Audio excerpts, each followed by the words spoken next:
অন্ধকারাচ্ছন্ন এক মঞ্চে সহসা যখন তীব্র আলো ঝলসে ওঠে, ঠিক তখনই যেন দিক বিদিক থেকে দর্শকের কৌতূহলী দৃষ্টি ধেয়ে আসে সেই আলোকবিন্দুর দিকে। বাংলাদেশের রাজনীতির মঞ্চেও তেমনি এক আকস্মিক আলোকছটা হয়ে আবির্ভূত হয়েছেন শাইখুল হাদিস মাওলানা মামুনুল হক।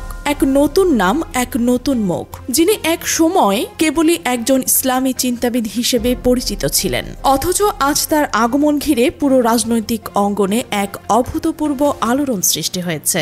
তার চারদিকে যেন অদেখা এক শক্তির বলয় ধীরে ধীরে পাকিয়ে উঠছে, যা রাজনৈতিক বিশ্লেষক থেকে শুরু করে সাধারণ মানুষ সকলের দৃষ্টি আকর্ষণ করছে।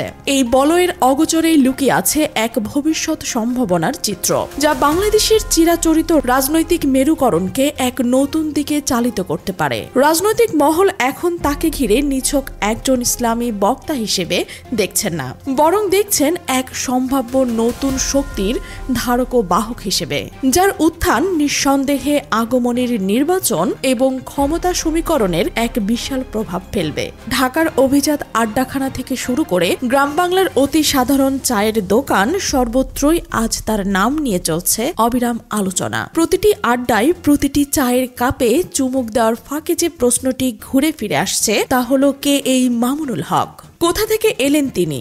বরং তার আগমনে কি সত্যি রাজনীতির পুরনো হিসেব নিকেশ পাল্টে যাবে? তার নাম নিয়ে যে গুঞ্জন এখন লোকমুখে, তা কেবল কথার কথা নয়, নির্ভরযোগ্য সূত্রগুলো থেকে যে খবর ভেসে আসছে তা রীতিমতো চমকে দেওয়ার মতো। শোনা যাচ্ছে দেশের দুটি বৃহত্তর রাজনৈতিক শক্তি, বাংলাদেশ জাতীয়তাবাদী দল বিএনপি এবং বাংলাদেশ জামায়াতে ইসলামী, উভয় দলই নাকি এই নতুন তুর্কিকে নিজেদের তাঁবুতে টেনে নেওয়ার জন্য তীব্র প্রতিযোগিতায় নেমেছেন।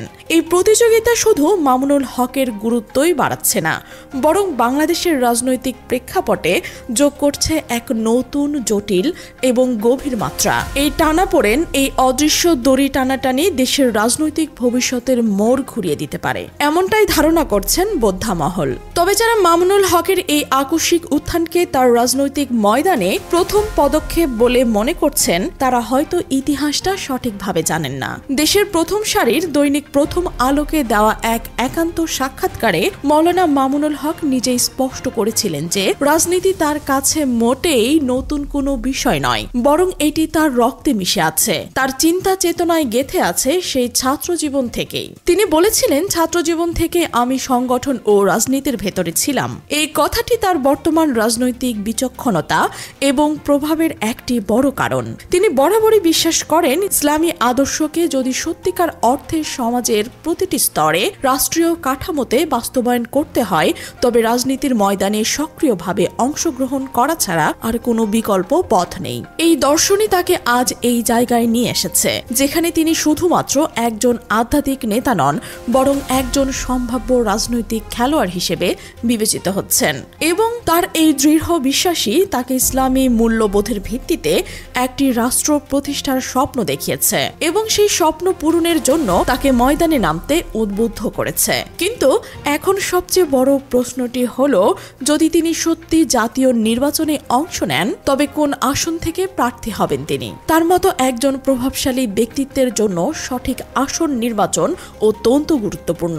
বিশ্বস্ত সূত্রগুলো থেকে যে খবর পাওয়া গেছে, তাতে তার নজরে রয়েছে তিনটি গুরুত্বপূর্ণ আসন। প্রথমত, ঢাকা 13 অর্থাৎ মোহাম্মদপুর এলাকা। এই আসনটি তার জন্য অত্যন্ত গুরুত্বপূর্ণ, কারণ এখানে তার রয়েছে এক শক্তিশালী জনসমর্থন এবং বহুদিনের সাংগঠনিক ভিত্তি। মোহাম্মদপুরের অলিগলিতে তার অনুসারীদের একটি বিশাল কর্মী বাহিনী সক্রিয়, যারা যে কোনো প্রয়োজনে তাকে সমর্থন জানাতে প্রস্তুত। দ্বিতীয়ত, ঢাকা 7, যা ঐতিহাসিক লালবাগ এলাকা নামে পরিচিত। এই আসনটি তার জন্মস্থান, যেখানে তার শৈশব ও কৈশোরের স্মৃতি জড়িত রয়েছে। জন্মস্থানের প্রতি মানুষের এক গভীর টান থাকে এবং এই টানকে কাজে লাগিয়ে তিনি এখানকার মানুষের আবেগ এবং সমর্থন নিজের পক্ষে আনতে পারবেন। এবং তৃতীয়ত, বাগেরহাট 1 আসনটি। এই আসনটি তার নানার বাড়ি এবং তার পারিবারিক যোগাযোগের একটি কেন্দ্রবিন্দু। পারিবারিক ঐতিহ্য এবং সম্পর্কের সূত্রে এই আসনেও তার একটি নিহিত প্রভাব রয়েছে, যা তাকে নির্বাচনে লড়তে সাহায্য করতে পারে। এই তিনটি আসনই তার জন্য গুরুত্বপূর্ণ কৌশলগত অবস্থান তৈরি করেছে এবং প্রতিটি আসনেই নিজস্ব বৈশিষ্ট্য ও সুবিধা রয়েছে। তবে অভিজ্ঞ রাজনৈতিক বিশ্লেষকদের মতে এই 3টি আসনের মধ্যে শেষ পর্যন্ত মামুনুল হকের সবচেয়ে বড় ভরসা হবে ঢাকা 13 অর্থাৎ মোহাম্মদপুর আসনটি। এর পেছনে রয়েছে সুস্পষ্ট কারণ।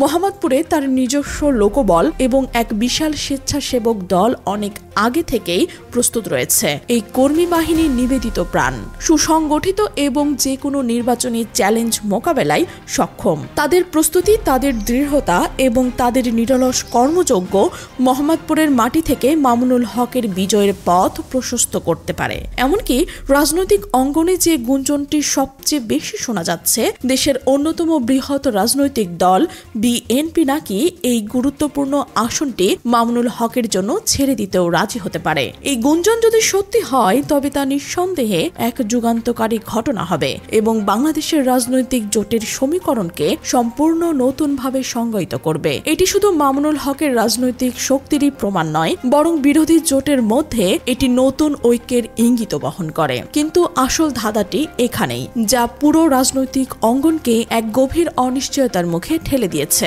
তিনি শেষ পর্যন্ত কোন পথ বেছে নেবেন? তিনি কি বিএনপির পতাকা তলে আশ্রয় নেবেন, নাকি জামায়াতে ইসলামীর সঙ্গে নিজেদের রাজনৈতিক ভবিষ্যৎ বাঁধবেন? এই প্রশ্নটি এখন হাজারো মানুষের মনে ঘুরপাক খাচ্ছে। রাজনৈতিক অঙ্গনে চলছে নানা হিসাব নিকাশ, চলছে প্রতিটি পদক্ষেপের সম্ভাব্য ফলাফল নিয়ে গভীর বিশ্লেষণ। প্রতিটি দলের নিজেদের মতো করে মামুনুল হককে ঘিরে স্বপ্ন বলছে, কিন্তু তার চূড়ান্ত সিদ্ধান্তই নির্ধারণ করবে আগামী রাজনৈতিক চলচ্চিত্র।